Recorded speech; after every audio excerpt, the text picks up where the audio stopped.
Hindi lang ito tungkol sa pahinga, kundi sa bawat pagsisikap na madalas hindi nakikita.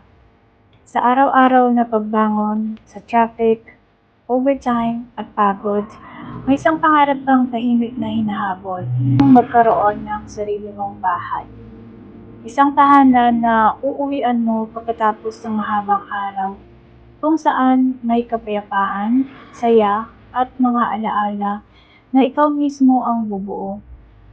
Minsan mapapaisip ka kung kaya ba, kung gaano pa katagal, pero bawat sipag at tiyaga mo hindi nasasayang. Unti-unti, mas lumalapit ka rin. Hanggang sa isang araw, hawak mo na ang susi at masasabi mong, sa wakas, akin na 'to. Kaya ngayong Labor Day, tandaan mo, lahat ng pagod mo may patutunguhan at ang pangarap mong tahanan darating din sa tamang panahon.